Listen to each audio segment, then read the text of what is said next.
Goosebumps season 2, जिसका उपशीर्षक the vanishing गायब होना है, एक रोमांचक, डरावनी और रहस्यमयी यात्रा है जो आर.एल. स्टाइन की लोकप्रिय कहानियों से प्रेरित है।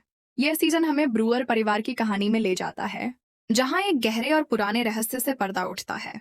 यह सीजन सिर्फ एक डरावनी कहानी नहीं है, बल्कि एक भावनात्मक यात्रा भी है, जहां परिवार, दोस्ती और अतीत के रहस्यों को खोजने की कोशिश के बीच संतुलन बनाया गया है। हर एपिसोड एक नई कहानी को जोड़ता है, जिससे पूरी श्रृंखला एक दिलचस्प पहेली बन जाती है। कहानी की शुरुआत होती है जब दो भाई बहन डेवन और सीसी ब्रूअर गर्मी की छुट्टियों में अपने पिता एंथनी ब्रूअर के साथ रहने के लिए ब्रुकलिन आते हैं। उनका नया घर थोड़ा रहस्यमयी लगता है और जल्द ही वे यह महसूस करने लगते हैं कि उनके पिता कुछ छिपा रहे हैं। एंथनी उन्हें खास तौर पर बेसमेंट से दूर रहने के लिए कहते हैं, लेकिन बच्चों को जिज्ञासा सताने लगती है कि आखिर वहां क्या है। इस दौरान डेवन और सीसी कुछ नए दोस्तों से मिलते हैं, फ्रैंकी, ट्रे, एलेक्स और सीजे, जो इस रहस्य में उनकी मदद करने के लिए तैयार हो जाते हैं। इस एपिसोड में माहौल धीरे धीरे डरावना होने लगता है। हमें महसूस होता है कि ब्रूअर परिवार के अतीत में कुछ भयानक हुआ है, खासकर जब उन्हें पता चलता है कि एंथनी के भाई मैटी 30 साल पहले अचानक गायब हो गए थे। जैसे जैसे कहानी आगे बढ़ती है, एंथनी का व्यवहार और अजीब होता जाता है।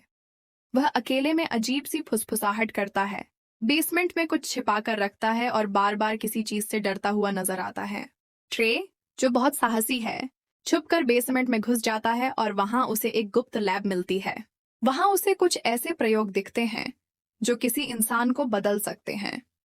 अचानक ही कुछ अजीब घटनाएं होने लगती हैं, जिससे यह जाहिर होता है कि बेसमेंट में कोई अनजानी ताकत मौजूद है।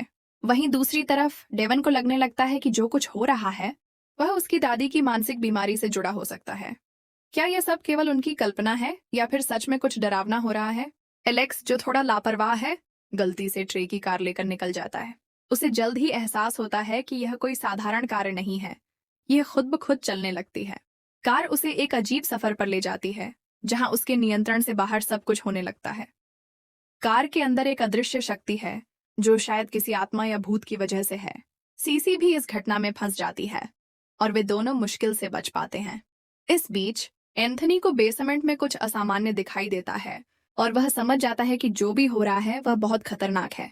सीसी को बहुत दुख होता है जब उसे डिबेट कैंप में नहीं चुना जाता। गुस्से में वह एक अजीब सी कोम्बुचा पी लेती है, जिसमें मॉन्स्टर ब्लड मिला होता है। कुछ ही समय बाद सीसी का शरीर बदलने लगता है और वह एक विशाल डरावने जीव से मिलती है। उसे पता चलता है कि मॉन्स्टर ब्लड असल में एक रहस्यमयी पदार्थ है जो किसी को भी बदल सकता है। इस बीच एंथनी और जेन, जो पुलिस ऑफिसर हैं, ट्रे की हालत की जांच करने की कोशिश करते हैं। ट्रे अभी भी बेहोश है और उसकी हालत बिगड़ रही है। डेवन पार्क में हन्ना नाम की एक नई लड़की से मिलता है, लेकिन वह उसे कुछ अलग सी लगती है, मानो उसके पास कोई रहस्य हो। ट्रे कोमा से जाग जाता है, लेकिन वह पूरी तरह से ठीक महसूस नहीं कर रहा। वहीं सीजे को बेसमेंट में कुछ भयानक दिखाई देता है, लेकिन जब वह अपनी माँ को बताता है तो वह उसकी बातों पर यकीन नहीं करती। एंथनी अब बहुत परेशान दिखने लगता है। वह एक डॉक्टर से मिलने जाता है जो कैंप नाइटमेयर से जुड़ा होता है। इस बीच डेवन और हन्ना एक रहस्यमयी जगह की खोज में निकलते हैं। दूसरी ओर बाकी दोस्त 1994 के एक पुराने वीडियो को देखते हैं, जिससे पता चलता है कि कैंप नाइटमेयर में कुछ भयानक हुआ था। दोस्तों को रामोना पामानी नाम की वैज्ञानिक के नोट्स मिलते हैं। उन नोट्स में 1969 में हुए एक एलियन क्रैश के बारे में लिखा होता है। उन्हें पता चलता है कि यह जगह कभी एक रिसर्च सेंटर थी, जहां वैज्ञानिक एलियंस पर प्रयोग कर रहे थे। अब यह समझ में आता है कि ब्रूअर परिवार की परेशानी केवल बेसमेंट तक सीमित नहीं है, ये पूरी जगह ही एक रहस्यमयी घटना से जुड़ी हुई है। अब कहानी अपने अंतिम चरण में पहुंचती है। दोस्त कैंप नाइटमेयर में घुसकर वहां फंसे लोगों को बचाने की कोशिश करते हैं।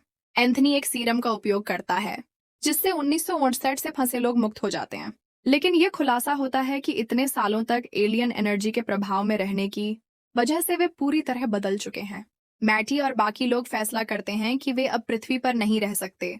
वे एलियन स्पेसक्राफ्ट के साथ चले जाते हैं। गूज़बम्प्स का यह सीजन केवल डरावनी कहानियों का संग्रह नहीं है, बल्कि इसमें एक गहरी भावनात्मक और रहस्यमयी कहानी बुनी गई है। ब्रूअर परिवार और उनके दोस्तों की यह यात्रा सिर्फ एक डरावनी घटना नहीं थी, बल्कि एक भावनात्मक सफर भी था।